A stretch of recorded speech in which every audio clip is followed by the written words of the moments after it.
กราบนมัสการนะคะ แล้วก็สวัสดีญาติโยมทุกท่านนะคะ วันนี้มาเฉียดฉิวเวลามากเลย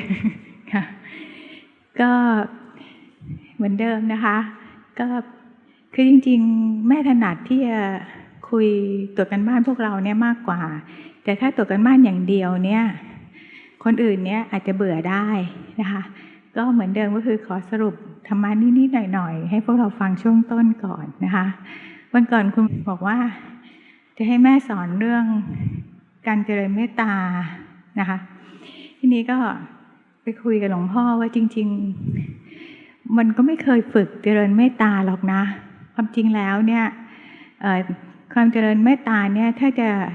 ะลองฝึกดูก็มันมีได้สองแบบนะคะอันนึงก็คือถ้าเรารู้ทันโทสะของเรา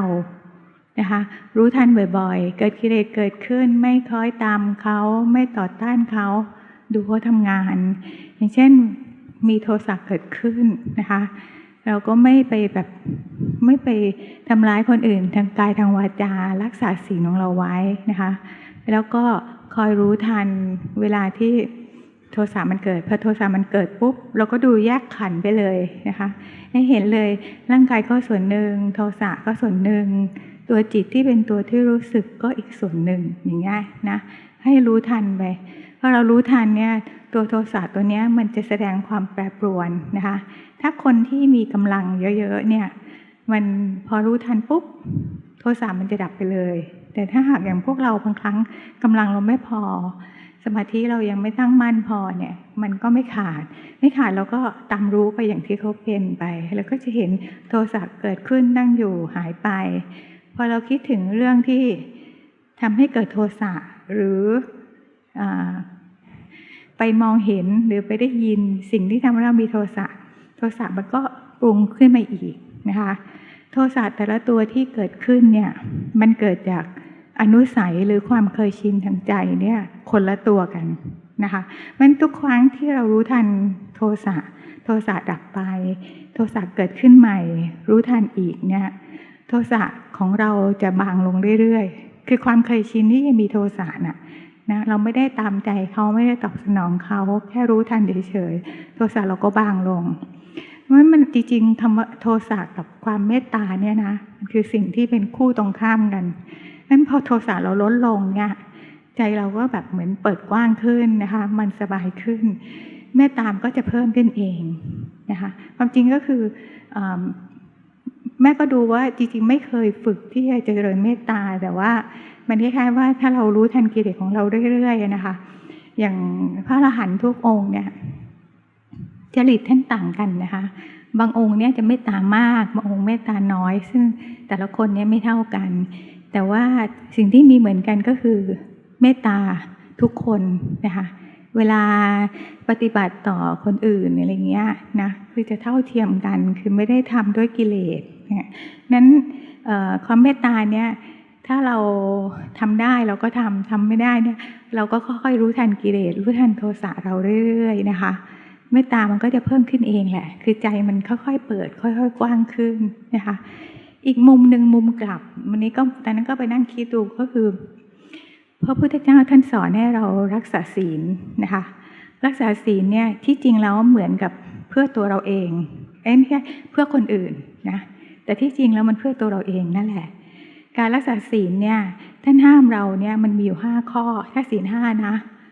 จะสังเกตว่ามันถ้าจะสรุปนะไม่จะสรุปอย่างนี้ว่าคือมันเป็นการเบียดเบียนคนอื่นทางกายทางวาจานะตัวเนี้ยคือมันคือการที่เราผิดศีลเนี่ยก็คือเราไปเบียดเบียนคนอื่นนั่นแหละไปทำร้ายคนอื่นทางกายทางวาจาถ้าเรารักษาใจเราไว้นะไม่ไปเบียดเบียนคนอื่นทางกายทางวาจาเนี่ยเราก็คือเป็นการรักษาศีลทีนี้จริงๆมันมีอีกมุมหนึ่งก็คือความจริงแล้วอะในชีวิตเนี้ยหรือทุกคนนะคะที่เราเกิดมาเนี่ยมีรูปร่างหน้าตาอย่างนี้นะมีนิสัยใจคออย่างนี้มีพ่อแม่แบบนี้มีเพื่อนมีความชอบมีหน้าที่การงานแบบนี้อย่างเงี้ยสิ่งที่เราเป็นนะคะหรือสิ่งที่เราต้องพบต้องเจอเนี่ย มันคือวิบากวิบากมันก็คือเกิดจากผลกรรมในอดีตเนี่ยนะที่มันสะสมแล้วมันส่งทอดมานะคะสังเกตสิทุกคนเนี่ยไม่มีใครเหมือนกันเลยนะคะเพราะทางเดินในสังสารวัฏของแต่ละคนเนี่ยไม่เท่ากันไม่เหมือนกันไม่ได้เขาเรียกไม่ได้เหยียบรอยกันนะคะฉะนั้นแต่ละคนมีทางเดินของชีวิตที่แบบสะสมมาที่แตกต่างกันแต่ละคนก็จะมีนิสัยใจคออุปนิสัยอะไรเนี่ยซึ่งแตกต่างกันไปนะคะกิเลสก็แตกต่างกันไปนะแต่ละคนสะสมมาฉะนั้นการที่แต่ละคนเป็นอย่างนี้เนี่ยจริงๆก็คือเป็นเนื่องมาจากผลกรรมในอดีตนะคะผลกรรมในอดีตเนี่ยส่งมาการที่เรามีกิเลสมากกิเลสน้อยก็เป็นผลกรรมในอดีตส่งมาคือเราสะสมมาแบบนั้นคือเราทำอะไรเราก็ได้อย่างนั้นแหละเพียงแต่ว่าสิ่งที่แสดงผลเนี่ยมันเป็นระยะยาวของสังสารวัฏซึ่งเราจะไม่เห็นที่ต้นเหตุแต่ว่าเราเห็นณปัจจุบันของเราได้ถ้าเรารักษาศีลนะคะเท่ากับว่าเราก็งดเว้นการทำกรรมชั่วอันใหม่นะเราไม่ทำกรรมชั่วอันใหม่เนี่ยวันหนึ่งเราก็ไม่ต้องรับวิบากข้างหน้าที่จะเกิดขึ้นจากการทำกรรมชั่วที่จริงๆแล้วการรักษาศีลเนี่ยมันคือการรักษาตัวเราเองนั่นแหละที่จะต้องคือทุกสิ่งทุกอย่างที่ทำกรรมที่เราทำทุกตัวมันมีการสะสมมันมีผลที่ทุกคนต้องรับทั้งหมดนะคะอย่างเราเห็นคนทำกรรมชั่วทำไมเขาถึงยังไม่ได้รับผลเพราะเขายังมีกรรมดีเนี่ยหล่อเลี้ยงเขาอยู่แต่คนที่ทำกรรมชั่ววันหนึ่งเขาก็ต้องรับนะคะงั้นเวลาเราเห็นคนทำชั่วเห็นคนทำผิดเนี่ยนะเราไม่ต้องไปเป็นเขาเรียกเป็นผู้พิพากษาหรือว่าเป็นโยมบาลที่จะแบบไปลงโทษเขาอะนะคะถึงวันหนึ่งผลกรรมเขาก็ต้องรับนะแต่ว่าถ้าในแง่ของสมมติถ้าเป็นปัญหาของประเทศปัญหาของภาพรวมเนี่ยเราอาจจะทำหน้าที่ของเราเต็มที่นะส่วนผลที่คนชั่วทำเราจะแก้ไม่ได้ทั้งหมดช่วยไม่ได้ทั้งหมดเนี่ยมันช่วยไม่ได้นะคะอย่างสมมติถ้าเป็นเรื่องของประเทศชาติเนี่ยมันเป็นกรรมร่วมของพวกเราทุกคนนะโดยระบบเนี่ยที่อาจจะยังมีคนที่ไม่ดีอะไรเงี้ยที่เขายังขึ้นมามีอำนาจนะอย่างเงี้ยคือเราแค่ทำหน้าที่เป็นพลเมืองที่ดีนะออกไปเลือกตั้งออกไปพยายามทำให้ดีที่สุดแต่ภาพรวมเนี่ยนะเรากำหนดไม่ได้นะคะมันเป็นเรื่องของกรรมร่วมของประเทศถ้าทุกคนยังยอมรับระบบการซื้อเสียงใช่ไหมคะเราก็ต้องยอมรับว่าเราก็ได้นักการเมืองและได้ผู้ปกครองที่เป็นแบบนี้นี่คือก็คือทำอะไรก็ได้อย่างนั้นนะงั้นพวกเราเนี่ยแค่ทำหน้าที่ให้ดีที่สุดส่วนปัญหาในโลกปัญหาในประเทศอะไรเนี่ยนะเราก็แก้เท่าที่แก้ได้นะทุกสิ่งทุกอย่างเนี่ยเราทำอะไรมันไม่ได้ทั้งหมดหรอกนะคะแต่ว่าอย่างเรารักษาศีลไว้ใช่ไหมเราก็รู้ว่าต่อไปข้างหน้าเนี่ยเราจะดีขึ้นเรื่อยๆเราไม่ต้องรับผลวิบากข้างหน้าแต่ไม่ได้หมายความว่าข้างหน้าเราจะไม่มีทุกข์นะเพราะว่าอดีตเราก็ต้องเคยทำชั่วมานะแล้วซึ่งผลกรรมชั่วตัวนี้มันจะส่งมาเมื่อไหร่เนี่ยก็ไม่รู้นะคะนั่นก็คือถ้าผลกรรมชั่วมันส่งมาหน้าที่ของเราก็คือใช้เข้าไปนะคะแล้วก็พยายามพัฒนาตัวเราเองเนี่ยให้พ้นทุกข์พ้นจากสังสารวัฏไปเพราะสังสารวัฏเนี่ยมันยาวนานทุกคนเนี่ยเกิดตายมายาวนานมากแล้วทำทั้งกรรมดีกรรมชั่วมาตลอดเนี่ยเราแก้ไขอดีตไม่ได้แต่เราก็พยายามพัฒนาตัวเราเองเนี่ยหนีกรรมชั่วของเรานะพาตัวเองให้พ้นทุกข์ให้ได้นะคะอันนี้คือคิดที่แม่พูดเนี่ยคือภาพรวมนะแล้วการทำกรรมชั่วมันก็มีผลนะทำให้เราเนี่ยจะต้องไปรับวิบากข้างหน้าอันนี้คือจะทำให้พวกเราเนี่ยจะได้ระมัดระวังรักษากายวาจาของเราไว้นะเห็นไหมว่ามันไม่ใช่เพื่อคนอื่นมันเพื่อตัวเราเองนั่นแหละนะที่ไม่ต้องรับตัวนี้นะแล้วอีกอย่างหนึ่งก็คือการเขาเรียกคิดถึงคนอื่นนะอย่างเราเนี่ยถ้าคนมาด่าเราเนี่ยเราเสียใจไหมใช่ไหมคนมาว่าเราเสียใจคนมาทำร้ายเราเสียใจนะมันอย่าไปทำร้ายคนอื่นอย่าไปว่าคนอื่นนะมันเหมือนกับว่าถ้าเรารู้ว่าสิ่งไหนเราไม่ชอบเราก็อย่าไปทำนะคะเราฝึกไว้อย่างนี้สมัยก่อนเนี่ย ตั้งแต่เด็กๆแล้วล่ะอันนี้ก็คือก็ไม่ชอบเรื่องที่พวกตลกคาเฟ่อะนะบางคนชอบนะมันตลกดีอะไรเงี้ยแต่สังเกตว่าตลกของเขาเนี่ยใช้ความพิการเนี่ยของคนของร่างกายคนน่ะมาทำเป็นเรื่องขำขันตลกอันเนี้ยแม่รับไม่ได้เลยพูดจริงๆแม่ก็รู้สึกว่า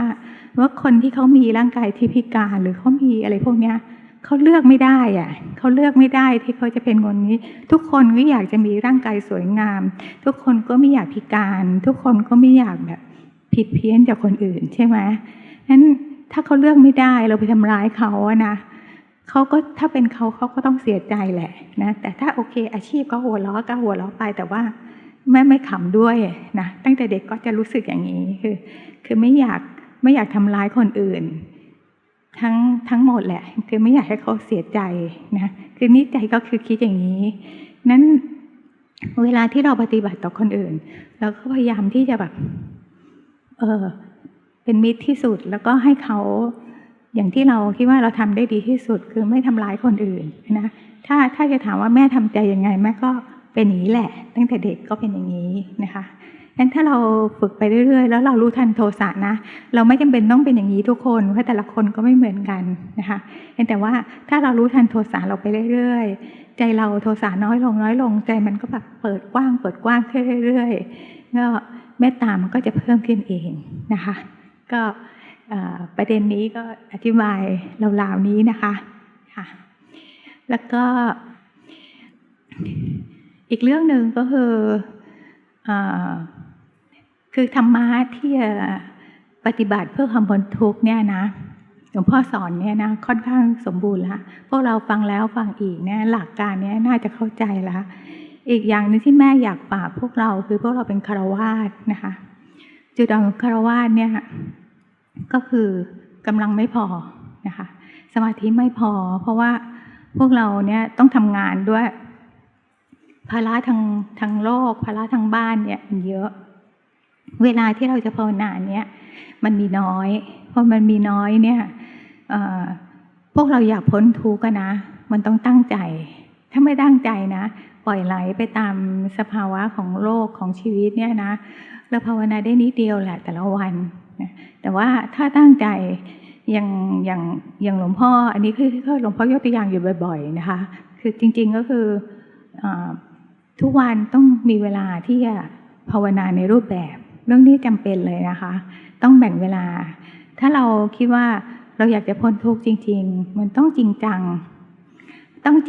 ต่ไม่เคร่งเครียดเนี่ยยากนิดนึงนะจริงจังก็คือเรา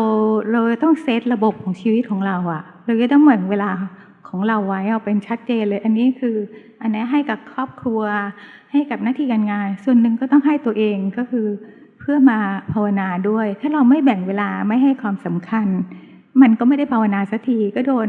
ชีวิตเนี่ยมันลากไปเรื่อยๆนะคะเพราะฉะนั้นถ้าเราไม่ทำรูปแบบเนี่ยสมาธิก็ไม่พอจริงๆก็คือถึงทำรูปแบบสมาธิก็ยังน้อยอยู่แล้วนะแต่ว่าถ้าตั้งใจทำมันก็ทำได้เพราะว่าตัวอย่างของคนที่เข้าใจธรรมะที่เป็นฆราวาสนะคะที่แม่เห็นเนี่ยก็จะมีเท่าที่เห็นก็คือทุกคนตั้งใจเวลาที่นอกเหนือจากการทำงานอะไรเงี้ยทุกคนก็คือภาวนานะที่เห็นเลยเป็นตัวอย่างเยอะเลยนะคือเขาเอาเวลาที่เหลืออยู่ทั้งหมดเนี่ย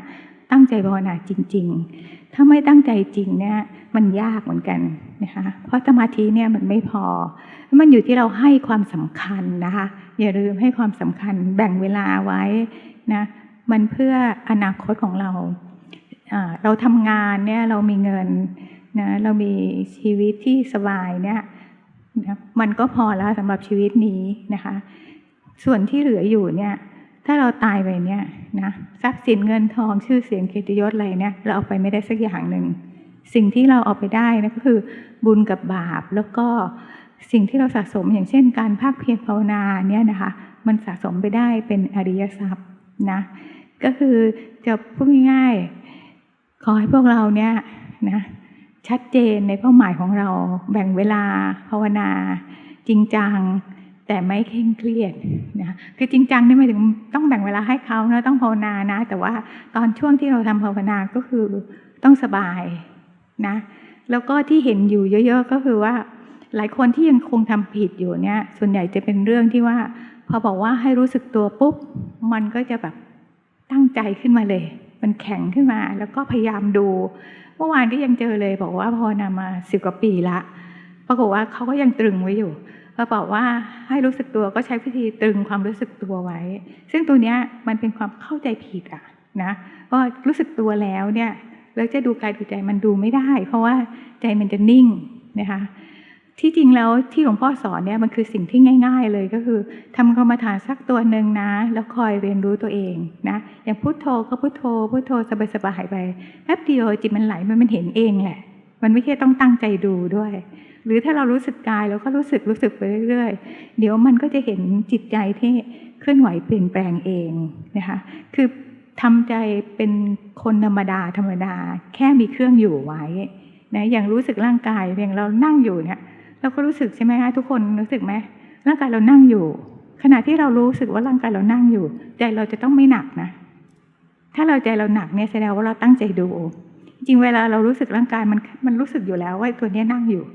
ความจริงรู้สึกร่างกายเนี่ยรู้สึกแค่นี้เองไม่ใช่ต้องชัดกว่านี้ไม่ใช่ต้องแบบเข้มข้นกว่านี้นะมันแค่รู้สึกนิดเดียวเนี่ยรู้สึกถึงร่างกายหรือถ้าใช้คำบริกรรมก็บริกรรมแบบสบายๆมันไหลไปแล้วมันรู้เองนะคะคือทำใจเป็นปกติแล้วทุกวันก็ซ้อมไปอยู่กับเครื่องอยู่เป็นเนืองๆอยู่เครื่องอยู่เป็นเนืองๆมันก็จะคอยเห็นกายเห็นใจทำงานไปนะคะสิ่งที่ศาสนาพุทธเนี่ยแตกต่างไปจากลัทธิอื่นๆเนี่ยนะเพราะว่าศาสนาพุทธเนี่ยมันมีความลึกกว่าพวกตรรกะทางโลกนะคะอันนี้ไม่ยกตัวอย่างเช่นเหตุผลของความถูกผิดเนี่ยอย่างเหตุผลในทางโลกว่าอันนี้ควรทำแบบนี้อันนี้ควรทำแบบนี้เนี่ยมันเป็นเหตุผลที่อยู่ในระดับตรรกะนะคือมันใช้สมองสรุปเอาว่าเช่นอันนี้ควรทำแบบนี้อันนี้ควรทำแบบนี้สังเกตไหมหลายสิ่งหลายอย่างที่เรารู้ว่ามันควรทำแบบนี้แต่ใจเราไม่ยอมนะใจเราไม่ยอมเพราะอะไรเพราะใจตัวเนี้ยมันไม่ได้ฟังเหตุผลข้างบนนะมันก็เป็นอย่างที่มันเป็นแล้วก็มันจะเป็นอย่างที่มันจะอยู่ที่ความเข้าใจคือถ้าใจตัวนี้ยังไม่ฉลาดพอนะมันก็ยังยึดถือมันก็ยังจับอยู่มันไม่ได้ยอมตามใจตามเหตุผลที่ทางตรรกะทางโลกเนี่ยเขายอมรับกันนะคะสิ่งที่พวกเราชาวพุทธมาฝึกนะฝึกใจของเรานั้นจะฝึกยังไงก็คือให้ใจเนี่ยเป็นคนรู้สึกถึงร่างกายของเราเป็นคนรู้สึกถึงจิตใจของเรานะรู้สึกเลยร่างกายตัวนี้หายใจเข้าหายใจออกจิตใจเนี่ยก็เปลี่ยนไปเปลี่ยนมาเดี๋ยวก็ดีเดี๋ยวก็ร้ายเราจะเห็นว่าร่างกายจิตใจของเราเนี่ยเปลี่ยนไปเรื่อยๆนะคะมันคือการใช้ใจรู้สึกใจรู้สึกอย่างคนธรรมดาที่รู้สึกนะไม่ใช่ต้องเห็นอะไรที่เยอะแยะเห็นอะไรที่แบบตาทิพย์หูทิพย์ไม่จำเป็นใจรู้สึกถึงความเปลี่ยนแปลงในกายในใจไปเรื่อยๆถ้าเรารู้สึกไปเรื่อยๆนะจนกระทั่งมันเข้าใจความจริงนะจิตมันวางกายวางใจลงได้เนี่ยทุกสิ่งทุกอย่างเนี่ยมันก็ไม่ทำให้เราเนี่ยทุกข์อีกละมันคือแบบถ้ามันวางได้นะใจมันวางเนี่ยมันจะไม่จับอีกละใจมันวางได้เกิดจากการที่เรียนรู้ความจริงของกายใจเนี้ยเพียงพองั้นการที่เราจะเรียนรู้กายใจได้เพียงพอก็มีแต่ต้องดูซ้ำไปซ้ำมานะคะใจรู้สึกไปเรื่อยๆเรียนรู้ตัวเองไปเรื่อยๆถ้ามันวางแล้วมันวางจริงๆอย่างพระอรหันต์เนี่ยถ้าใจท่านวางทั้งหมดแล้วเนี่ยทั้งโลกเนี่ยมีหน้าที่ท่านก็ทำตามหน้าที่ไปใช้เหตุใช้ผลไปแต่ใจเนี่ยไม่เข้าไปข้องเกี่ยวไม่เข้าไปทุกข์อีกละนะมันในทางศาสนาพุทธเนี่ยมันระดับมันลึกกว่าทางโลกนะคะมันลึกกว่าตรงเพราะว่ามันมาปล่อยวางมันมาละกันที่จิตใจนะอันนี้คือที่แม่อยากจะย้ำพวกเราค่ะก็ตอนนี้ขอตอบคำถามก่อนนะ8 คนแล้วก็ถ้าหากว่าใครมีอะไรอยากจะถามอะไรเงี้ยแล้วก็ค่อยเพิ่มกันทีหลังนะคะ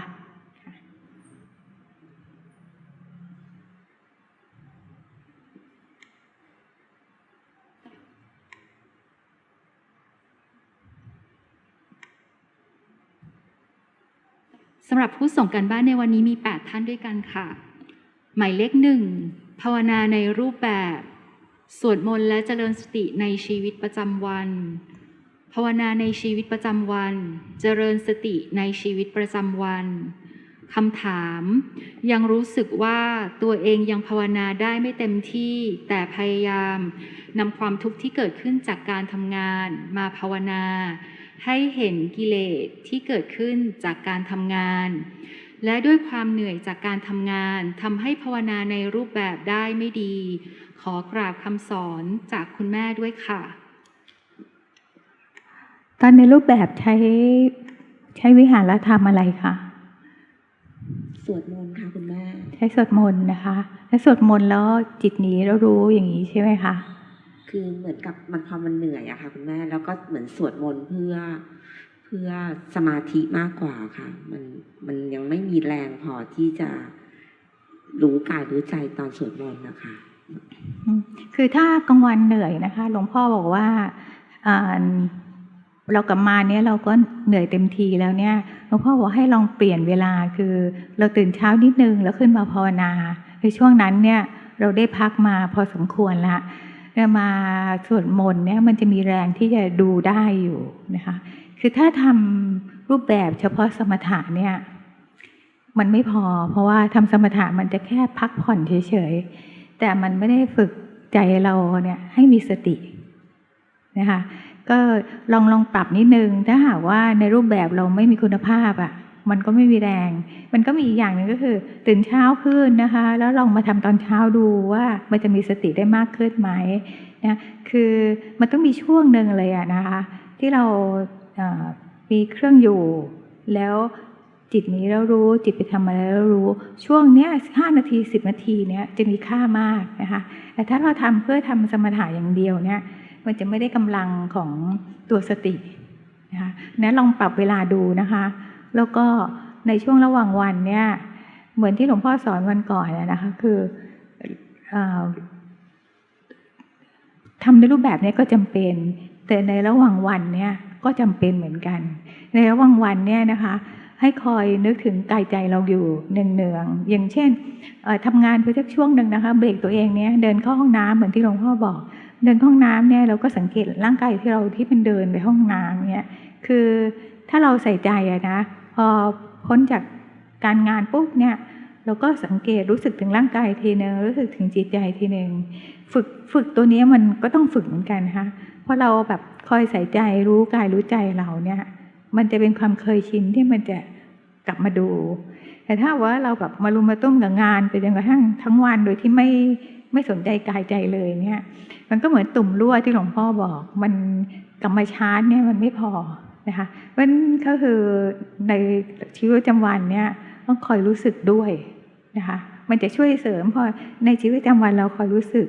เวลาที่เรามาทำในรูปแบบเนี่ยสติมันก็จะยังมีกำลังอยู่ที่จะแบบคอยตามเห็นการทำงานของกายใจนะคะลองปรับนิดนึงนะคะแล้วก็ระหว่างวันเบรกเป็นช่วงๆนะอันนี้ก็คือฝากของเราพวกเราด้วยคือคนทำงานแม่เข้าใจมันเหนื่อยฆราวาสเนี่ยมันเหนื่อยทั้งงานเหนื่อยทั้งแบบปัญหาของชีวิตนะครอบครัวที่ต้องรับผิดชอบนะแต่ว่าอดทนไว้นะอันนี้ต้องยกคุณเป็นตัวอย่างแล้วล่ะเนาะคุณทำงานหนักมากแต่ว่าช่วงนั้นอาจจะเป็นคนแบบนอนน้อยได้เนาะเพราะว่านอนน้อยมากแล้วก็เอาเวลาเนี้ยมาเดินจงกรมคือจริงจังมากนะคะคือแม่บอกเราว่าคนที่จะภาวนาให้ได้เนี่ยมันต้องมีเวลาที่ภาวนาจริงๆมันไม่พอหรอกนะคะอย่างคนที่ได้แต่ละคนนะแม่ก็เห็นเขาเต็มที่ทั้งนั้นอะคือเขาคอยดูของเขาเนี่ยตลอดนะมันถึงจะก้าวหน้าได้นะคะค่ะลองดูอันนี้ไหวไหมถ้าบอกอันนี้จะพยายามค่ะค่ะโมทนาค่ะหมายเลข2ภาวนาในรูปแบบสวดมนต์และเดินจงกรมภาวนาในชีวิตประจำวันดูกายและรู้สึกตัวคำถามโทสะแรงและทิฏฐิมานะชอบเพ่งโทษผู้อื่นขอคำแนะนำในการวางใจในที่ทำงานเมื่อเราตักเตือนผู้กระทำผิดกฎแล้วเขาไม่ทำตาม และเมื่อเราวางเฉยจะถือเป็นการละเลยหรือไม่คะ ไม่ค่ะ เราทำหน้าที่ของเราอย่างที่เมื่อกี้บอกอะนะคะ ว่าอย่างสมมติอยู่ที่ทำงานมันมีปัญหานะคะ อันแรกเลยดูก่อนที่เราโมโหอะเราโมโหเราดูใจเราก่อน โมโหขึ้นมาดูที่โมโหเลยจนกว่าความโมโหเนี่ย มันค่อยๆคลายออกไปนะคะ แล้วถ้าเราเสนอความเห็นได้ เราก็เสนอไปนะเสนอแล้วเนี่ยหมดหน้าที่เราแล้วนะคะ คนที่เขาจะแก้ไขเขาก็ต้องแก้ด้วยตัวเอง เรามีหน้าที่บอกกล่าวตักเตือนนะคะ คือเป็นแค่ปัจจัยหนึ่งที่แวดล้อมหลวงพ่อเคยบอกบ่อยๆว่าโลกไม่ได้เป็นอย่างที่เราอยาก แต่เป็นไปตามเหตุปัจจัยจริงๆคำว่าเหตุปัจจัยเนี่ยคือปัจจัยที่แวดล้อมปัญหาตัวนั้นนะเราเป็นแค่หนึ่งในปัจจัยเท่านั้นเองเราทำหน้าที่เราตักเตือนแล้วเราเต็มที่แล้วนะเราก็ต้องวางแล้วค่ะปล่อยให้ผลเนี่ยมันเป็นเหตุเป็นหน้าที่ของปัจจัยตัวอื่นด้วยนะไม่ได้ละเลยมันไม่ใช่ปัญหาทุกอย่างเราจะแก้ได้ปัญหาในโลกเนี่ยมันก็มีอยู่3ตัวเท่านั้นเองนะคือแก้ได้กับแก้ไม่ได้แล้วก็แก้ได้บางส่วนนะคะทำเท่าที่ทำได้ไปแล้วก็วางไปนะและอีกอย่างหนึ่งก็คือเหมือนที่บอกเมื่อกี้ค่ะเราไม่ใช่ยมบาลเราไม่ใช่ผู้พิพากษานะไม่มีหน้าที่ไปทำโทษเขากรรมที่แต่ละคนทำเนี่ยเขาต้องรับผลเองเราก็มีหน้าที่เตือนเท่านั้นนะคะแล้วรู้ที่ใจเราถ้าสมมติเรามีความคิดความเห็นว่าเขาผิดนะแล้วเรามีโทสะเกิดขึ้นนี่คือกิเลสของเราทั้งหมดเลยนะคะเนี่ยอย่างเรามีความเห็นว่ามันผิดความเห็นว่าผิดเนี่ยนั่นต้องยกคำหลวงปู่ฟักมาหลวงปู่บอกว่าความเห็นเนี่ยไม่ผิดที่ตรงที่เรายึดในความเห็นนะคะตอนที่เรามีความเห็นเนี่ยถ้าเราสังเกตตอนที่เรามีความเห็นนะคะใจเราหนักหรือเปล่าใจเรามีแรงผลักดันที่จะพยายามให้ความเห็นตัวนี้ได้รับการตอบสนองไหมถ้าอันเนี้ยแสดงว่าเรามีความยึดถือในความคิดความเห็นตัวนั้นตัวนี้เป็นกิเลสของเรานะคะที่เรียกว่าอุปทานนะอุปทานก็คือตระกูลโลภะตัวหนึ่งนะคะโลภะกำลังแรงเนี่ยกลายเป็นตัณหากำลังแรงเนี่ยกลายเป็นอุปทานมีความยึดถือในความคิดความเห็นตัวนี้คือกิเลสของเราล้วนๆเลยนะคะเพราะความยึดถือในความคิดความเห็นตัวนี้เกิดขึ้นแล้วความเห็นตัวนี้ไม่ได้รับการตอบสนองผลก็คือโทสะก็เกิดขึ้นโทสะก็คือกิเลสของเราอีกนะคะถ้าเราไม่รู้ทัน2ตัวเนี้ยแล้วเราก็พุ่งไปนะออกไปมีการกระทำนะผลก็คือความยึดถือในความคิดความเห็นของเราเนี่ยมันก็แรงขึ้นเรื่อยๆมีการสะสมมีความแบบยิ่งมั่นใจตัวเองยิ่งแรงขึ้นโทสะของเราได้รับการตอบสนองมันก็จะยังเป็นคนที่จะยิ่งขี้โมโหมากขึ้นเรื่อยๆนะคะงั้นเราต้องรู้ทันก่อนนะกิเลสของเรา2ตัวเนี้ยเรารู้ทันนะพอมันคลายไปนะทำหน้าที่ไปจบนะคะถ้าอย่างเงี้ยเราไม่เพิ่มกิเลสของตัวเราเองแล้วเราก็ยังคงทำหน้าที่ทางโลกเราไม่ได้ปล่อยปละละเลยมีหน้าที่เตือนก็เตือนมีหน้าที่ทำอะไรก็ทำนะคะแต่ว่าไม่ได้ทำเพื่อจะทำร้ายอย่างเช่นถ้าเราเตือนเขาใช่ไหมคะถ้าเตือนด้วยใจที่เป็นปกติอันนี้โอเคแต่ถ้าเตือนในขณะที่เรากำลังโมโหนะคะเรากำลังมีโทสะนำนะคะเราทำไปด้วยแรงของกิเลสนะมันคือการกระทำกรรมอันใหม่นะเนี่ยไม่เอาไม่ทำนะคะทำเนี่ยโดยเหตุผลคือบอกอะไรได้ก็บอกควรจะพูดอะไรก็พูดแต่ไม่ได้พูดด้วยโทสะนะคะเนี่ยเรามีหน้าที่ดูกิเลสเราก่อนนะแล้วแก้ปัญหาก็แก้ไปนะคะถ้าอย่างนี้เราจะไม่ขาดทุนมีอะไรอีกไหมคะไม่มีค่ะกราบขอบพระคุณค่ะหมายเลข3ภาวนาในรูปแบบสวดมนต์นั่งสมาธิเดินจงกรมก่อนนอนภาวนาในชีวิตประจำวันตามดูจิตระหว่างวันดูโทสะกับโลภะเห็นเกิดขึ้นช้าลงดับลงเร็วขึ้นเวลาเกิดขึ้นไม่รุนแรงแต่มองโมหะไม่ค่อยเห็นคำถามที่ทำอยู่ยังถูกทางหรือไม่รบกวนขอการบ้านเพื่อปฏิบัติต่อค่ะทำอยู่ก็ใช้ได้นะคะค่ะดีมีอะไรถามอีก ไม่มีค่ะคุณแม่นะแต่ว่าคอยสังเกตไปนะอย่างเราขี้โมโหใช่ไหมเราก็คอยรู้ทันโทสะไปโท สะเราก็จะค่อยๆลดลง เราดูได้ว่าพอเรารู้ทันไปเรื่อยๆนะสังเกตใจเราพัฒนาขึ้นไหมหลังจากที่เราภาวนาไปเรื่อยๆนะคะทำได้ดีอยู่แต่ว่าสังเกตใจที่ตั้งมั่นไหมด้วยนะอย่างตอนนี้ใจตั้งมั่นไหม ตอนนี้ก็ตื่นเต้นอยู่ค่ะคุณแม่ ดูสิความตื่นเต้นถูกเรารู้สึกได้นะคะเห็นไหมความตื่นเต้นเนี่ยเขาไม่คงที่ดูรู้สึกตรงๆอย่างนี้ไปเลยค่ะอย่างเงี้ยเราจะได้พัฒนาของเราไปเรื่อยๆนะคะที่ทำอยู่ก็โอเคค่ะนะพวกเราทุกคนก็คือต้องสะสมความเข้าใจไปเรื่อยๆแหละนะสะสมความเข้าใจไปแล้วเราก็วัดความก้าวหน้าของเราด้วยกันดูว่าใจเราเนี่ยมันวางโลกได้มากขึ้นไหมนะกิเลสย้อมใจเราได้นานหรือสั้นลงอะไรอย่างเงี้ยนะคะดูการพัฒนาการของเราเนี่ยดูตรงนี้ไปนะทำสม่ำเสมอไปก็แล้วกันค่ะโมทนาด้วยค่ะหมายเลข 4 ภาวนาในรูปแบบสวดมนต์เช้าเย็นและดูจิตทำงานเดินจงกรมทำความรู้สึกตัวเดินเร็วๆภาวนาในชีวิตประจำวันดูอิริยาบถเคลื่อนไหวเห็นกายขยับเคลื่อนไหวชัดเจนคำถามเคยภาวนาติดเพ่งมา10 กว่าปีเมื่อก่อนนั่งหลับตาแล้วจะมีจิตนิ่งๆแข็งๆแน่นกลางอกลืมตามามีโมหะติดมาด้วยตอน 3-4 เดือนมาใช้การเดินขยับช่วยรู้สึกจิตผ่อนคลายขึ้นตอนนี้ลูกทำมาถูกทางหรือยังคะก็ดีขึ้นนะคะแต่ว่ามันยังมีรักษาไว้หรือเปล่ารู้สึกไหมใช่ คืออย่างนี้เราสังเกตเอาเวลาที่เรามีการรักษาไว้เนี่ยใจมันจะมีอะไรบางอย่างที่นิ่งๆนิดนึง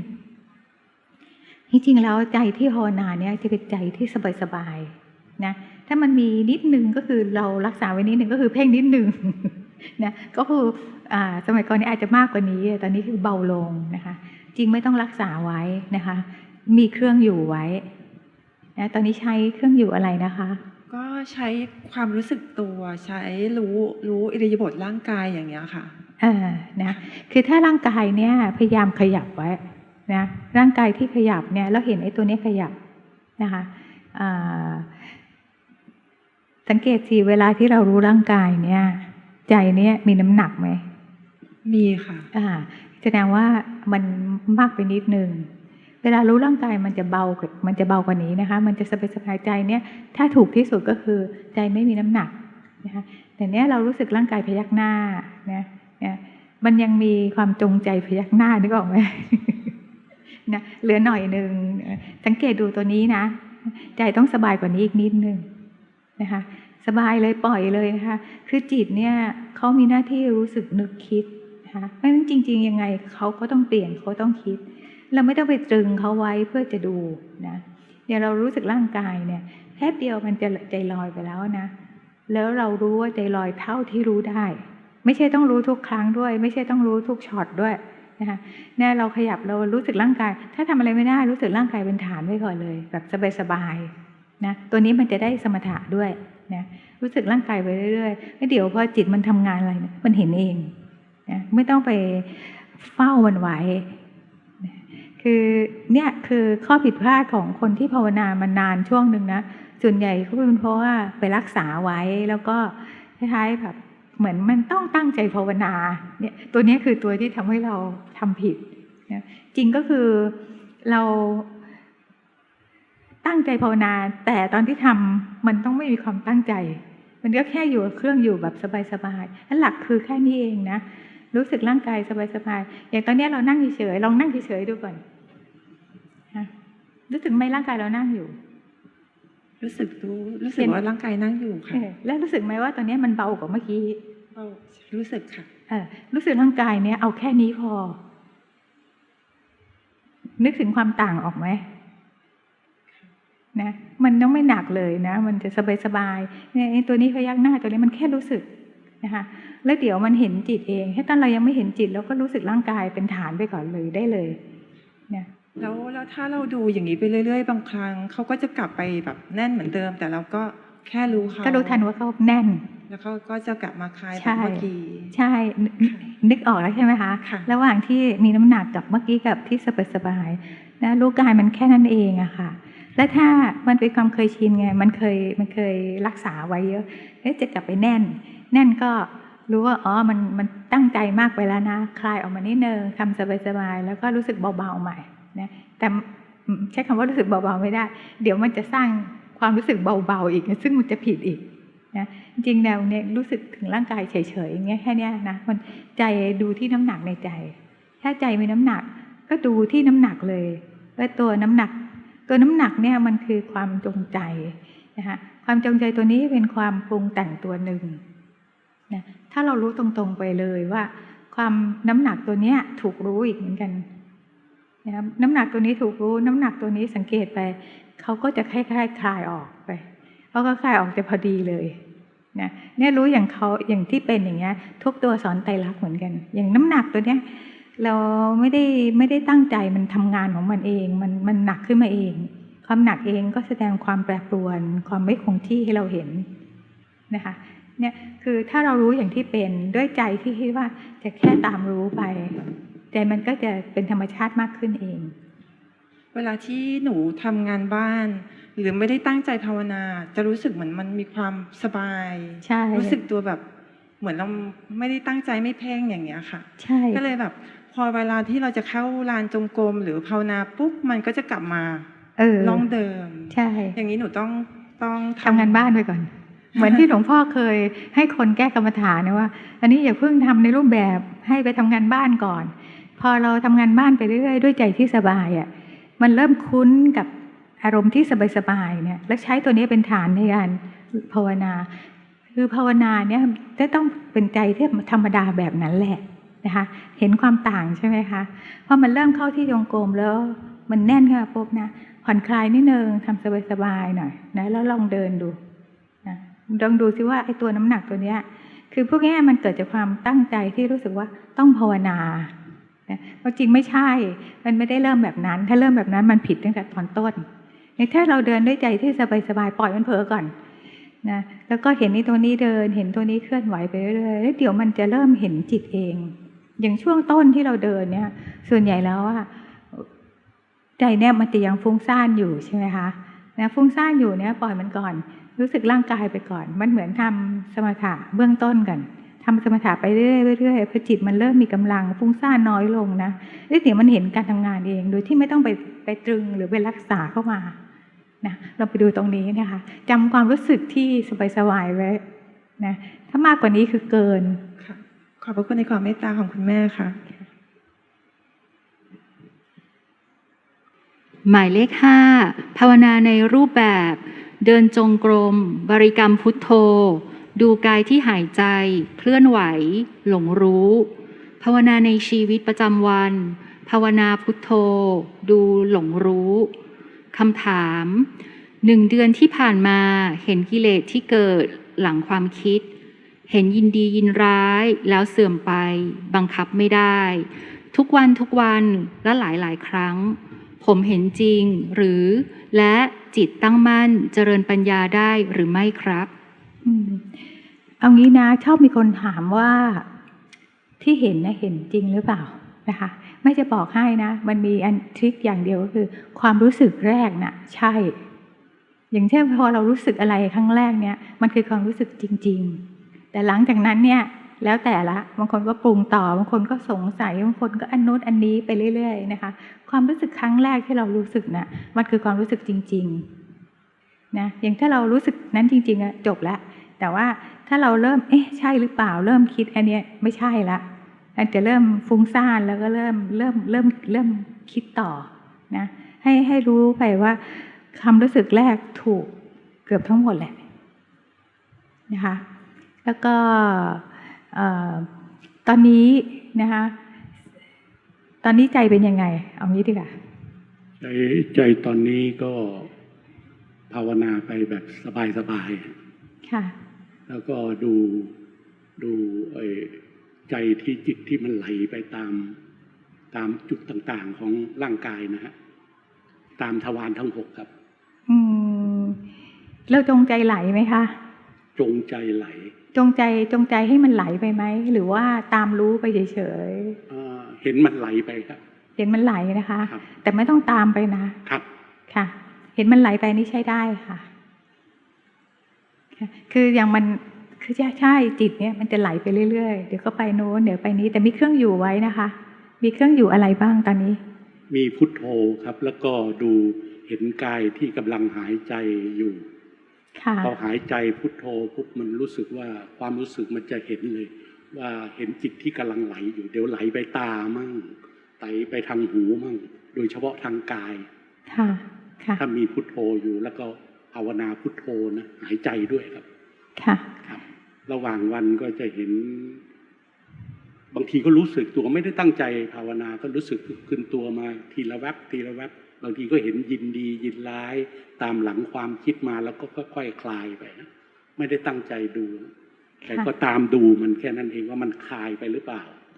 แล้วมันหมดไปหรือเปล่า แล้วก็มันตั้งบังคับไม่ได้แค่นั้นเอง ค่ะ ที่ดูอยู่ก็ใช้ได้นะคะแต่มีนิดนึงก็คือยังไงสังเกตไหมคะว่าตอนที่เราจะพูดเนี่ยนะ คิดก่อน เรามีความเรียกอะไรอ่ะ จงใจ ใช่ไหมคะ ใช่ครับ มันมีการ ทุกครั้งต้องมีความจงใจ แต่พยายามจะให้มันเบาอย่างที่เมื่อกี้ที่คุณแม่สอนคนเนี่ย ค่ะ เข้าใจครับ ค่ะ เห็นใจที่เดี๋ยวหนักเดี๋ยวเบา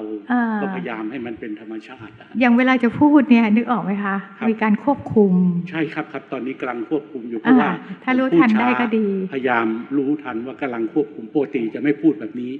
ค่ะ ครับ พูดธรรมชาติก็ได้ค่ะ คือมันจะพูดไม่ออกนะฮะ มัน ค่ะ พูดไม่ออกเพราะว่าความคิดกับคำพูดปฏิกิริยาที่ออกมามันไม่ตรงกัน ค่ะ มันเป็นอย่างนี้มานานตั้งแต่เกิดแล้วฮะ อ๋อ ได้ค่ะ แต่ว่าเรารู้ทันก็ใช้ได้ รู้ทัน ค่ะรู้ว่ามีการควบคุมบังคับมัน ครับ นะคะ สังเกตที่ตอนที่เราควบคุมบังคับ ใจมันจะอึดอัดนิดนึง ใช่ครับ มันจะไม่ หนักครับ สบายนะแล้วถ้าเราพูดแบบใจสบายกว่านี้ได้ไหมอ่ะ ทำใจให้สบายครับ นี่ครับ เริ่มสบายแล้วครับ ค่ะนะถ้าพูดด้วยใจสบายๆทำไมเราต้องไปบังคับมันตอนที่เราจะพูดด้วยอ่ะ คือเราไม่คุ้นก็ไม่คุ้นนะฮะและต้องพูดในที่สาธารณะแต่ถ้าพูดกับตอนนี้จะพยายามทำใจให้สบายครับ เดี๋ยว ไม่ นะ ได้พูดในที่สาธารณะ ค่ะที่จริงไม่ผิดนะคะ คือเราพูดในที่สาธารณะเราก็ต้องมีการควบคุมมีการเรียบร้อยหน่อย ครับ สำรวมถูกไหมคะ ใช่ครับ แต่เราควบคุมเราสำรวมเราต้องรู้ อยู่ตรงนี้อยู่ตรง บา นี้ งครั้งก็รู้ คือบ าง มี ครั้ การ ง ควบคุมเนี่ยนะคือการทำงานของจิตนะการดูจิตเนี่ยหลวงพ่อเคยสอนไว้ว่ามันมี2ตัวนะคะ อันหนึ่งเนี่ยรู้ความรู้สึกที่เปลี่ยนแปลงไป อีกอันหนึ่งนะคะ รู้ทันพฤติกรรมของจิต เช่นเนี่ยมันมีการควบคุมให้เรียบร้อยให้สำรวมเพื่อจะพูดเนี่ยเราต้องดูนะคะ ตัวนี้มันไม่ใช่จิตแล้วมันเป็นการทำงาน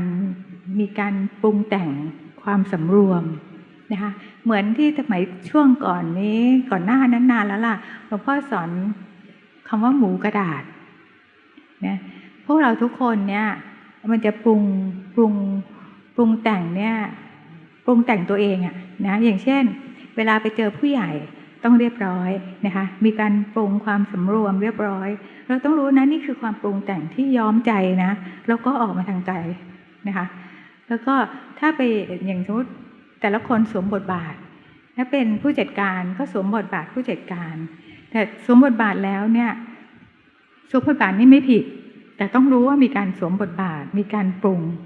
นะคะถ้ารู้ว่าปรุงใช้ได้ค่ะจริงๆเมื่อกี้ก็ดีนะคะเพราะรู้ว่ากำลังปรุงรู้ว่ากำลังเป็นอะไรนะคะดีอยู่ค่ะก็ภาวนาก็ใช้ได้นะคะทำสม่ำเสมอแล้วกันค่ะสังเกตไหมว่าเราภาวนาไปช่วงหนึ่งแล้วใจเราก็เปลี่ยนแปลงไป ครับเห็นครับ ค่ะมีอะไรอีกไหมคะ ไม่มีครับ ค่ะ หมายเลข 6 ภาวนาในรูปแบบเดินจงกรมภาวนาในชีวิตประจำวัน กลับมารู้สึกตัวในชีวิตประจำวัน ดูความคิดที่เกิดขึ้นคำถามขณะเดินจงกรมมีความคิดเกิดขึ้นรวมทั้งในชีวิตประจำวัน อยากให้คุณแม่แนะนำค่ะ เดี๋ยวนะตรงนี้แม่ฟังไม่ทันที่บอกก่อนมีความคิดเกิดขึ้น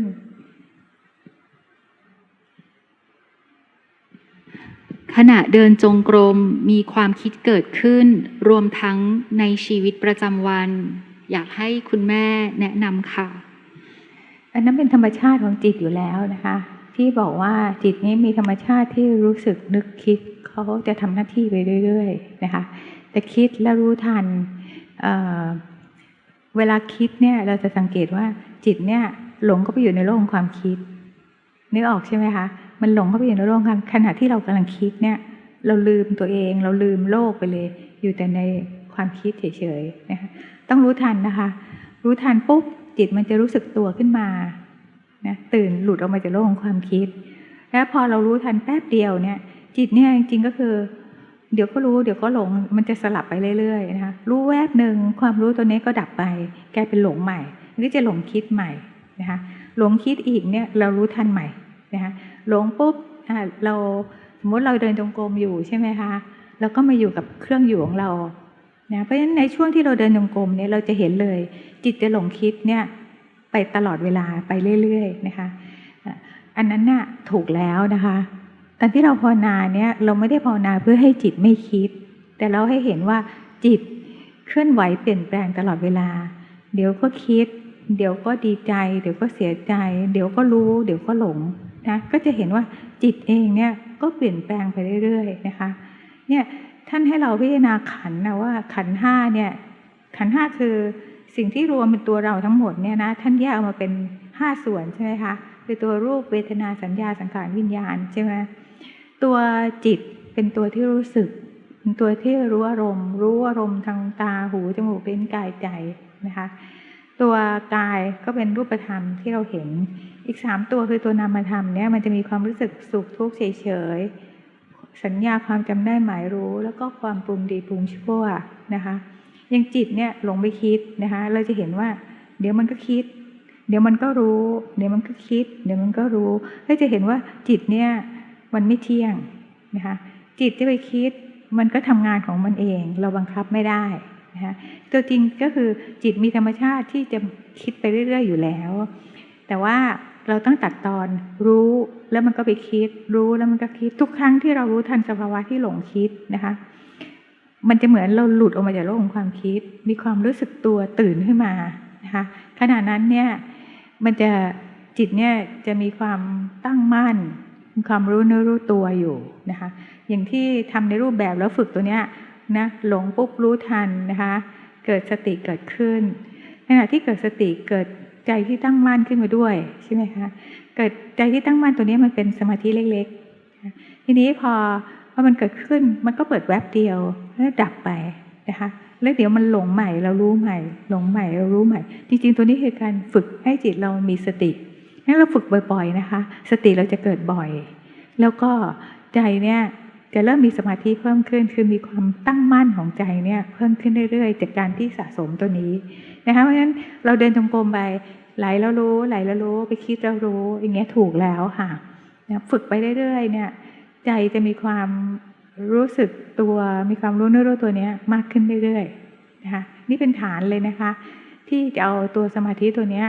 มาเห็นกายใจเปลี่ยนแปลงเพราะจริงๆในกายใจเราเนี่ยเปลี่ยนแบบนี้ตลอดเวลานะคะให้เห็นเลยเนี่ยร่างกายเนี่ยหายใจเข้าหายใจออกแล้วถ้าดูในระดับเซลล์มีการเปลี่ยนแปลงตลอดเวลานะคะนั้นในขันธ์ห้าเนี่ยจิตก็เกิดเดี๋ยวก็หลงเดี๋ยวก็รู้เดี๋ยวก็วิ่งไปโน้นวิ่งไปนี้มันก็ไม่เคยคงที่นะคะตัวสังขารคือความปรุงดีปรุงชั่วเองเนี่ยมันก็เกิดแล้วก็ดับเกิดเปลี่ยนแปลงไปเรื่อยๆนะคะนั้นทุกสิ่งทุกอย่างในกายใจเราถ้าเราสังเกตแล้วเราเรียนรู้นะเราจะเห็นตัวนี้เกิดขึ้นหายไปเปลี่ยนเป็นตัวใหม่เกิดขึ้นหายไปเราจะเห็นอย่างเงี้ยสลับไปเรื่อยๆนะที่เราภาวนาก็เพื่อที่จะเห็นพวกนี้แหละนะให้เห็นเลยว่า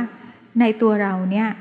นะแต่ละอย่างที่เกิดขึ้นเนี่ยมันมีหลายอย่างอยู่ด้วยกันแล้วแต่ละอย่างเนี่ยเกิดขึ้นตั้งอยู่ดับไปเกิดขึ้นตั้งอยู่ดับไปเห็นซ้ำๆไปเรื่อยๆเนี่ยมันจะทำให้เราถอดถอนความยึดถือในกายใจของเราออกนะแต่ก่อนเราเคยรู้สึกว่ามีตัวเราที่เหนียวแน่นมีตัวเราที่คงทนถาวรแต่ถ้าเรามาแยกส่วนแล้วเราเห็นตัวนี้มาตัวนี้ไปตัวนี้มาตัวนี้ไปไม่มีตัวไหนคงที่เลย ใจมันจะค่อยๆถอนความยึดถือออก นี่คือเป้าหมายของเราต่างหากนะเรียนรู้ความไม่เที่ยงนะ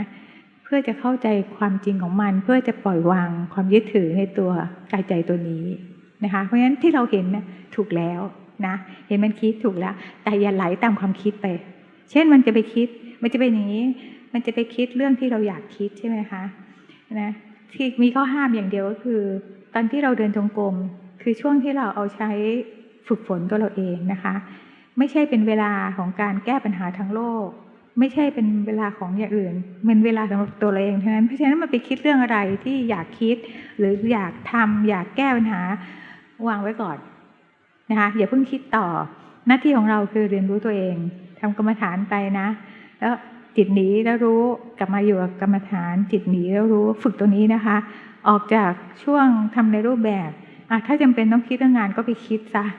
นะคือแบ่งให้ชัดๆนะคะช่วงรูปแบบคือเป็นเวลาของเราเป็นเวลาที่เราจะพัฒนาตัวเองถ้า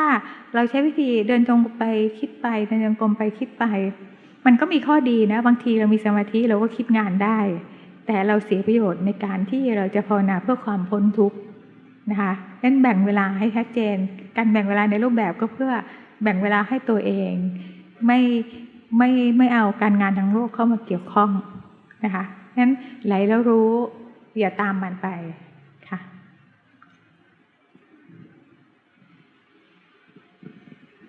หมายเลข 7 ภาวนาในรูปแบบใช้ลมหายใจเป็นหลัก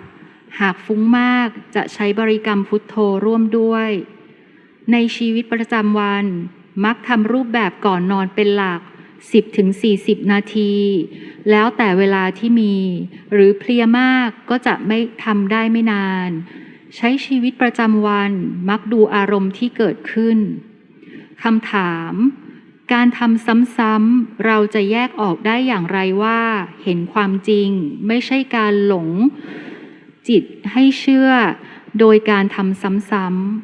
ๆเดี๋ยวนะคำถามนี้เข้าใจยากนะคำถามใหม่ซิด้วยสำนวนของตัวเองก็ผมรู้สึกเรียกว่ามีกามฉันทะหรือมีกิเลสตัวเนี้ยเห็นกระบวนการของมันครับค่อนข้างชัดครับเรารู้แล้วเราเห็นมันเกิดขึ้นตั้งอยู่ดับไปแต่เราเหมือนไม่เชื่อว่าเฮ้ยนี่คือความจริงที่เกิดขึ้นหรือเปล่าว่านี่คือสังขารที่ปรุงขึ้นมาอะไรอย่างเงี้ยครับไม่เชื่อก็ดูไปเรื่อยๆแหละมันก็จะแสดงให้เห็นเองนะคือถ้าเราไม่ได้คิดเอาอะนะความรู้สึกว่ามันเกิดสมมติเราเกิดกรรมฉันทะเกิดขึ้นใช่ไหมมันเกิดขึ้นปุ๊บแล้วเกิดขึ้นตั้งอยู่ดับไปคำถามนี้ตอบไงดีอะไม่เชื่อเนี่ย คือความจริงสภาวะในกายในใจเรานะเรายังไม่ต้องเชื่อนะคะเราเรียนรู้ตัวเองไปก่อนมันมีตัวนี้เกิดขึ้นหายไปตัวนี้เกิดขึ้นหายไปความจริงมันเป็นอะไรก็ได้แต่เราจะเห็นว่าในกายในใจของเราเนี่ยไม่ว่าอะไรเกิดขึ้นมันก็จะต้องเปลี่ยนไม่ว่าอะไรเกิดขึ้นมันต้องเปลี่ยนเพราะเป้าหมายของเราเนี่ยดูเพื่อให้เห็น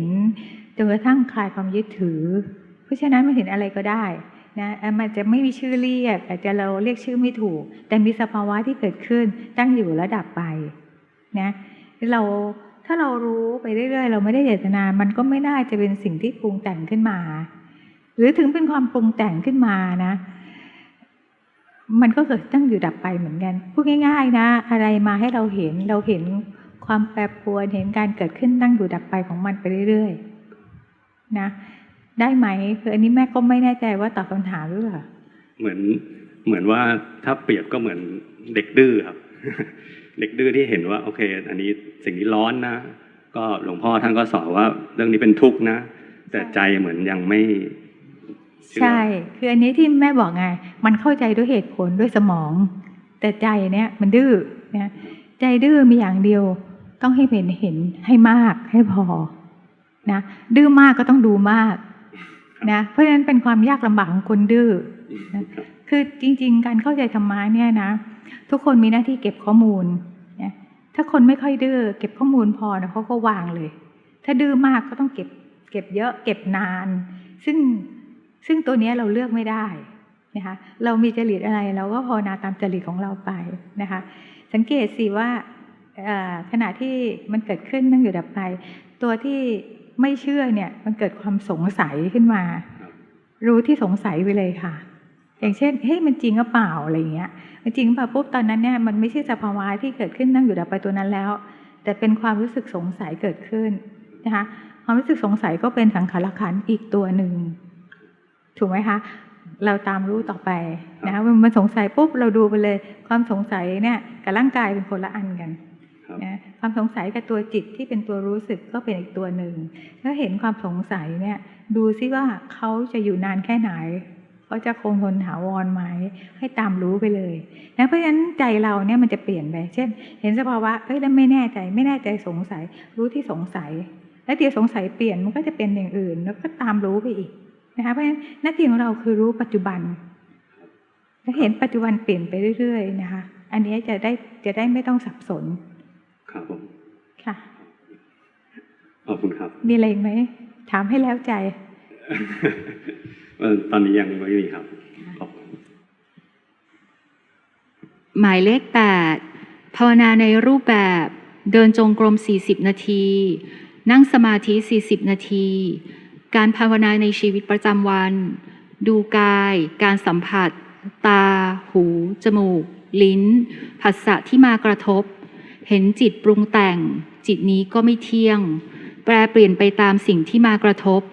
เห็นเจตนาที่อยู่เบื้องหลังของการปรุงแต่งเห็นพบการเกิดดับในใจล้วนวนอยู่คำถามขอเมตตาธรรมคุณแม่ชีแนะนำการปฏิบัติด้วยค่ะปกติแล้วเราเห็นได้ละเอียดขนาดนั้นในรูปแบบใช่ไหมคะหรือว่าเห็นข้างนอกด้วยในรูปแบบค่ะในรูปแบบนะคะดีแล้วนะทำไปสะสมไปเรื่อยๆจริงๆก็คือภาวนานะไม่ต้องสงสัยมากเรียนรู้ตัวเองไปเรื่อยๆไม่เพ่งไม่เผลอเรียนรู้ตัวเองไปเรื่อยๆนะคะมันจะเข้าใจตัวเองเองแหละแล้วเราจะเห็นพัฒนาการของเรานะคือถ้าทำสม่ำเสมอแล้วก็ไม่ได้ทำผิดนั่นก็ไม่มีอะไรจะแนะนำแล้วล่ะนะมีแต่ว่าพวกเราต้องสะสมต่อไปนะสะสมต่อไปมีอะไรถามอีกไหมที่สงสัยอย่างอื่นค่ะคือถ้าเราเห็นสภาวะอย่างนั้นนะคะตามรู้ไปนะตัวนี้เกิดขึ้นตั้งอยู่ดับไปนะทุกตัวสังเกตไหมมันมาแล้วมันไปนะมันไม่มีตัวไหนคงทนถาวรเลยหน้าที่ของเราคือดูไปเรื่อยๆเห็นสภาวะตัวนี้มาตัวนี้ไปตัวนี้ทุกอย่างมาแล้วไปนะ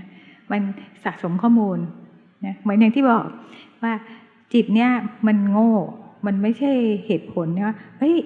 แค่นี้ก็วางสิอะไรเงี้ยนี่คือสมองมันบอกให้วางแต่จิตเขาไม่วางไงจิตเขาจะวางได้แต่เมื่อเขาเข้าใจความจริงคือเขาเห็นซ้ำจนเขาต้องยอม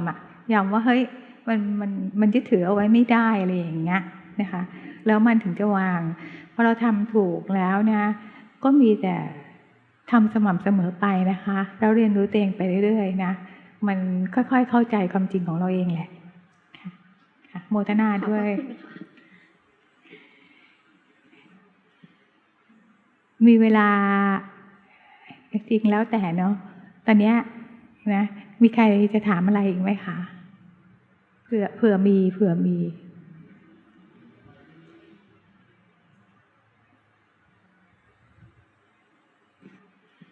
ขออนุญาตค่ะคุณแม่ชีในรูปแบบอะค่ะเดินจงกรมเพิ่งเริ่มเดินให้ได้ทุกวันมาประมาณ2 อาทิตย์นะคะแล้วก็ในชีวิตประจำวันก็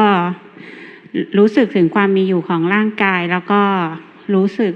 ถึงการเดินการเคลื่อนไหวอะค่ะทีนี้ในรูปแบบอะค่ะจะสอบถามว่าเดินจงกรมอยู่ที่บ้านนะคะแต่เดิมจะวางมือประสานข้างหน้าบางทีเมื่อยก็จะสลับข้างหลังอย่างเงี้ยค่ะแต่ทีเนี้ยได้ฟังคลิปอันหนึ่งว่าเวลาเดินให้เดินเหมือนเดินในชีวิตประจำวันก็เลยลองเอามือวางข้างๆอะค่ะแล้วก็เดินไปเดินมาอย่างเงี้ยก็รู้สึกว่าสบายขึ้น เหมือนมันโล่งขึ้นไม่ได้พะวงว่าจะเมื่อยแล้วต้องสลับหน้าหลังไม่แน่ใจว่ารู้สึกถูกหรือเปล่าคะ ถูกค่ะ อันเนี้ยเรื่องเดินเนี่ยนะหลักก็คือต้องสบายนะให้สบายไว้แล้วเราก็เดินไปเห็นตัวนี้เดินไปนะแล้วใจมันหนีไปแล้วรู้ทันอันนี้เป็นสไตล์นะคะแต่ละคนไม่เหมือนกันบางคนชอบที่จะเอามือไว้ข้างหน้าบางคนชอบที่เอามือไว้ข้างหลังบางคนชอบที่อยู่ตรงนี้ที่สำคัญอยู่ที่ใจสบายๆนั้นที่เราคลายออกแล้วไปอยู่ข้างๆแล้วเราสบายขึ้นก็แสดงว่าตอนที่เราเอามือรวบไปข้างหน้าหรือข้างหลังเนี่ยเราสำรวมใจมากไปคือใจไม่เป็นธรรมชาตินะคะก็แค่นี้เองก็แค่รู้ทันค่ะแค่รู้ทันมันจะชอบพะวงว่าแบบเหมือนเดี๋ยวเมื่อยละขอเปลี่ยนอะไรอย่างเงี้ยแต่พอเอาวางข้างๆมันจะรู้สึกเหมือนเห็นตัวเองเยอะขึ้นค่ะถ้าอย่างนั้นถ้าทำอันไหนแล้วดีเอาอันนั้นเลยค่ะนะค่ะเพราะไม่ต้องมานั่งพะวงอันนี้เพราะว่าภาวนาเนี่ยมันต้องสบายอ่ะถ้าเราต้องมานั่งพะวงเนี่ยมันก็เหมือนมีตัวถ่วงตัวนึงที่จะทำให้เราเหมือนกับขัดใจที่จะเรียนรู้ตัวเองนะทำที่สบายท่าที่สบายนะคะนั้นมันไม่มีตายตัวนะว่าจะต้องอยู่ข้างๆหรืออยู่ข้างหน้าหรืออยู่ข้างหลังนะคะเอาที่สบาย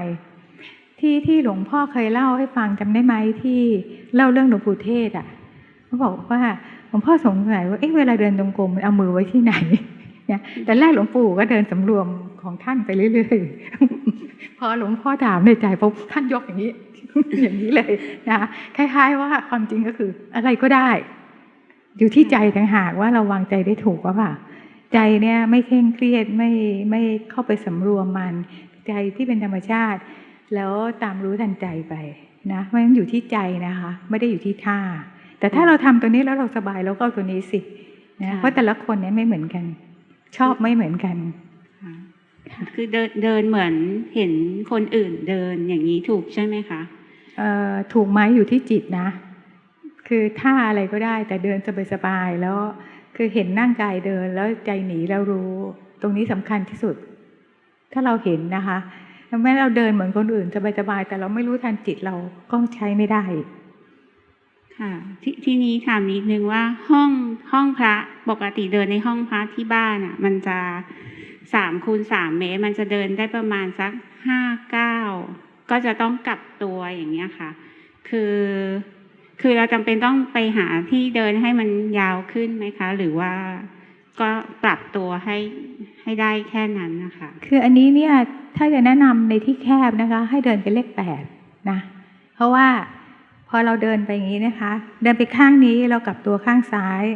นะเดินไปข้างเรากลับตัวข้างขวาก็คือเป็นเลข8นะจะไม่เวียนหัวเพราะถ้าเรากลับตัวข้างเดียวตลอดเนี่ยมันจะเหมือนเดินเป็นวงกลมใช่ค่ะแต่ถ้าแคบเดี๋ยวจะเวียนหัวให้เดินเป็นเลข8อันนี้คือเทคนิคที่หลวงพ่อสอนนะคะไม่ใช่ของแม่หรอกคือถ้าเป็นไปได้เราก็หาทางเดินยาวๆเพราะจะปลอดโปร่งกว่า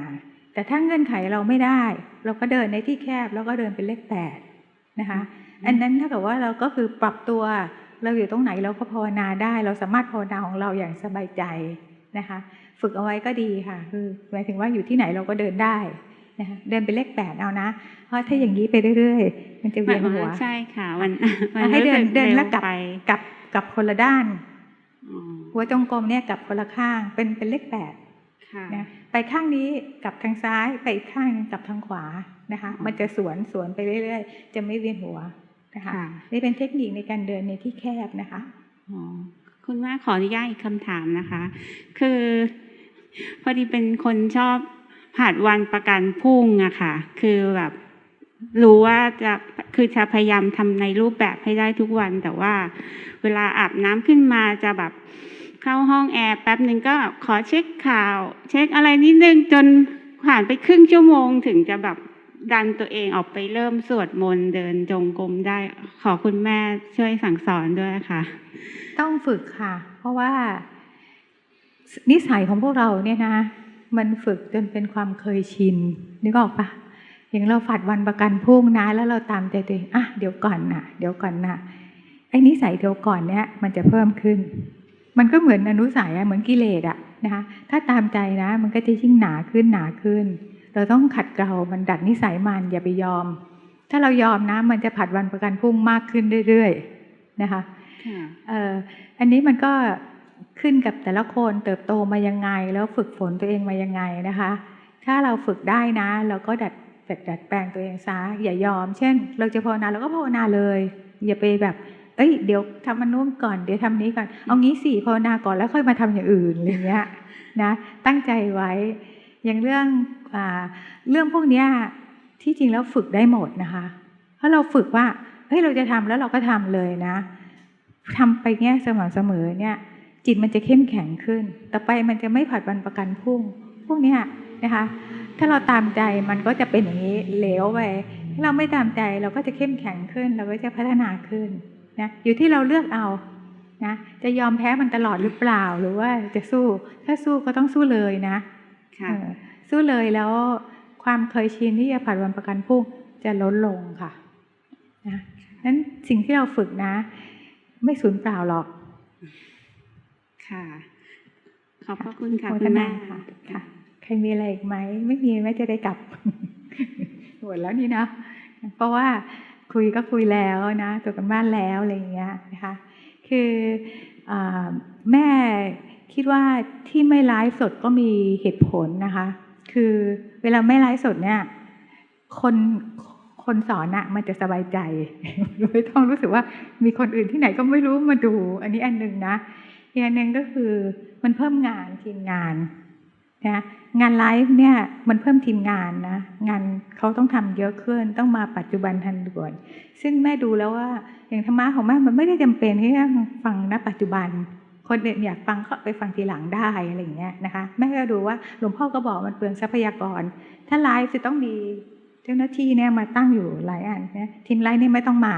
นะคะถึงเวลาคือเขาก็ตัดต่อวิดีโอแล้วก็เอาขึ้นนะคะแม่ก็ดูว่าอันเนี้ยมันพอเหมาะพอควรอย่างหลวงพ่อไลฟ์มีประโยชน์เพราะว่าคนรอฟังเยอะนะคะของแม่นี่มันไม่ได้รีบเพราะฉะนั้นไปฟังทีหลังก็ได้นะคะค่ะแล้วก็อีกอันหนึ่งก็คือคราวหน้าแม่มาเดือนกันยานะคะถ้า